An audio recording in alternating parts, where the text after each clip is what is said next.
Nobody warned him about the bill. That was the part that made it so perfectly, completely, undeniably Shohei Ohtani. He had proposed the dinner himself. That detail matters. It wasn't a team-organized event. It wasn't management's idea. It wasn't a sponsor's obligation dressed up as a celebration. It was Ohtani's idea. Pure and simple.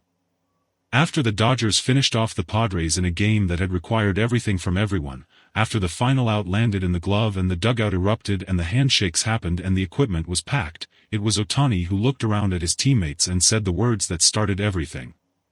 Let's eat. Not a suggestion. Not a question. A quiet, calm declaration from a man who had just helped dismantle one of the National League's most dangerous teams and apparently decided the appropriate response was a very nice dinner. The teammates looked at each other. Someone smiled. Someone else said, "You're serious?" Ohtani was already reaching for his phone. He was serious. What followed was an evening that the Dodgers roster would talk about for weeks. Not because of the food, though the food was extraordinary. Not because of the location, though the location was exactly as exclusive as you'd expect when Shohei Ohtani chooses the restaurant.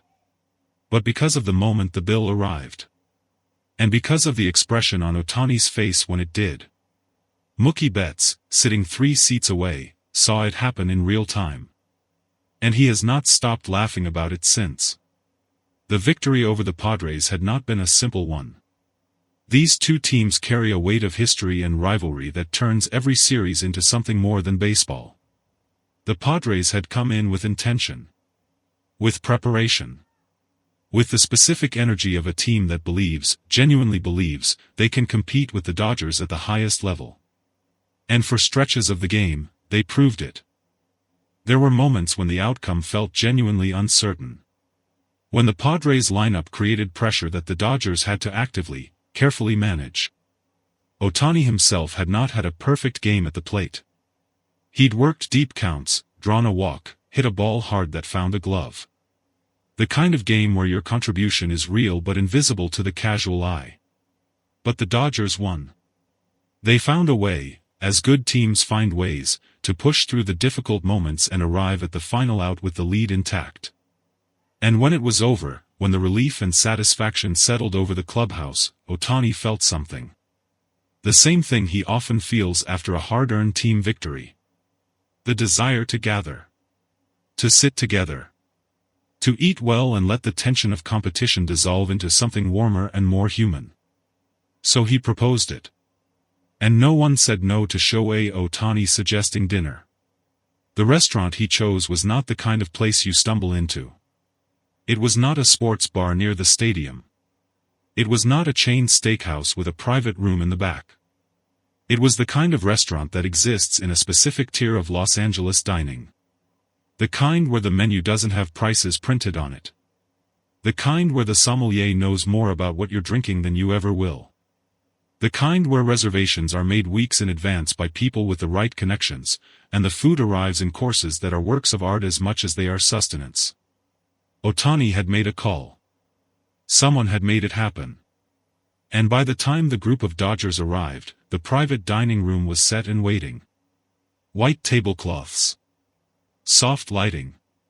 The kind of quiet that expensive restaurants cultivate deliberately, as though even the ambient noise has been curated.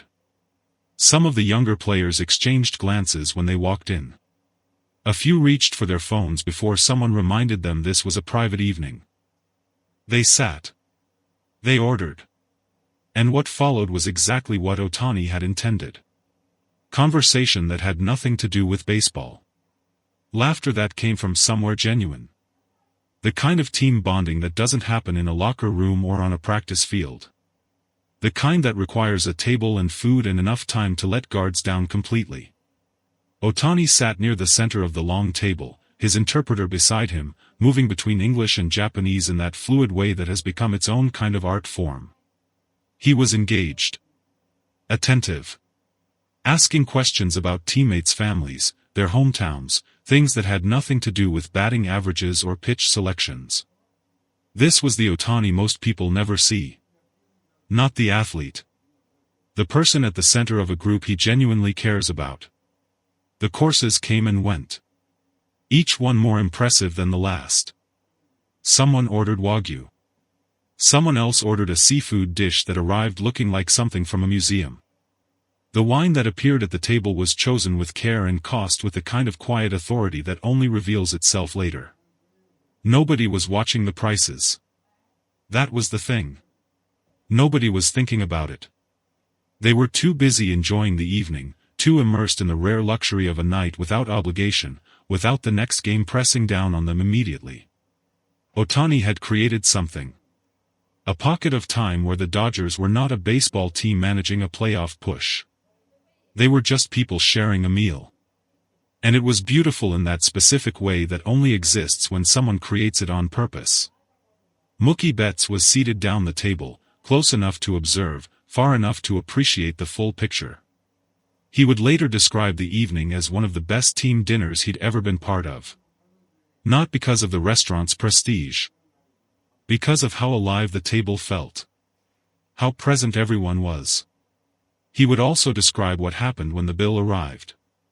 And that description was delivered between barely contained laughter. The bill came on a small leather-bound tray. Placed quietly, discreetly, at the end of the table nearest to Ohtani. Because he had proposed the dinner. Because that is how these things work. The server set it down with the practiced subtlety of someone who has delivered expensive bills to people before and understands that the moment requires a certain dignity. Ohtani reached for it with the easy confidence of a man who has picked up checks before. Who had made the reservation, extended the invitation, chosen the restaurant. He opened it with one hand, the other resting on the table. And then something happened to his face. It didn't happen dramatically. It wasn't a gasp or a shout or a theatrical double-take. It was something quieter and therefore funnier. A slow, incremental process of comprehension working its way through his expression like weather moving across a landscape. His eyes moved across the number. Then moved across it again. His jaw didn't drop. But it softened. Just slightly. The corners of his mouth did something complicated, not quite a smile, not quite a grimace. His eyebrows rose approximately 3 millimeters. And then he was completely, utterly still for approximately 4 seconds. 4 seconds of absolute stillness from Shohei Ohtani. Which, for anyone who knows him, is its own kind of remarkable event. Betts saw it from down the table. He would later say he wasn't even looking directly at Ohtani when it happened. He caught it in his peripheral vision. The stillness. The expression. And something about that expression communicated everything without a single word being spoken. Betts leaned toward the teammate beside him. Nodded almost imperceptibly toward Ohtani. The teammate looked. Looked back at Betts. And then both of them were working very hard to keep their faces professional while their shoulders began to shake with the effort of containing laughter. Someone else noticed. Then someone else. A small, quiet chain reaction moving down the table. Until finally, one of the younger players, lacking the veteran's discipline, let out a single short laugh. And that was enough. Ohtani looked up from the bill. Made eye contact with approximately 6 people who were all in various stages of failing to look neutral. And then he said it. Not with anger. Not with embarrassment. With the specific, defeated composure of a man who understands exactly what has happened and exactly how it looks. Shohei, are you okay? Someone asked. Then the laughter Betts had been containing for 30 seconds arrived all at once. And the room, the beautiful, expensive, perfectly curated private dining room, filled with the sound of baseball players losing their composure completely. When Betts was asked about it afterward, he could barely get through the story. He started 3 times before completing a full sentence. Each attempt collapsed into laughter before reaching its conclusion. His face, Betts finally managed. I have been in this league a long time. I have seen Shohei Ohtani do things on a baseball field that don't make sense. Things that should not be physically possible. I have watched him hit balls to places baseballs are not supposed to go. I have watched him throw pitches that break the laws of reasonable expectations. He paused. Wiped his eye. But that face when he opened that bill? That is the most human I have ever seen him look.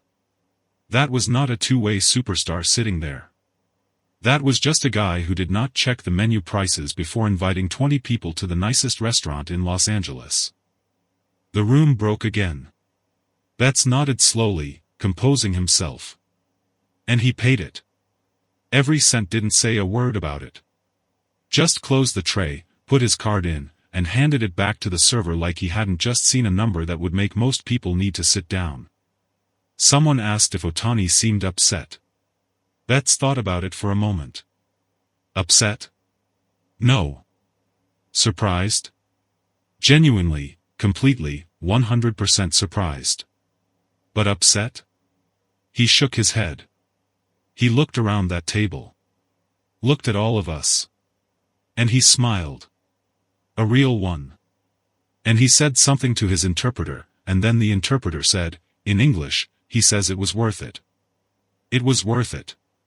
3 words that somehow managed to contain everything essential about who Shohei Ohtani is when the cameras aren't pointed at him and the game isn't being played. He had wanted to celebrate. He had wanted to gather his teammates and create something memorable after a hard-fought victory. He had done it without calculating the cost in advance, without hedging, without half measures.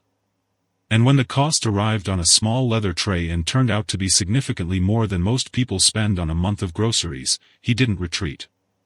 He didn't divide it up. He didn't make it someone else's problem. He just paid it. Because that was never the point. The point was the table. The conversation. The laughter. The specific, irreplaceable feeling of a team becoming something more than a team for a few hours on a Tuesday night in Los Angeles. The bill was just a number. What happened around that table was something else entirely. And Mookie Betts, still laughing about it days later, understood that better than anyone. That's Shohei, he said finally, simply. He doesn't do anything small. Even when he's surprised. Even when his face says one thing. His actions always say something else entirely. He smiled. We're very lucky to have him. Expensive nights and all.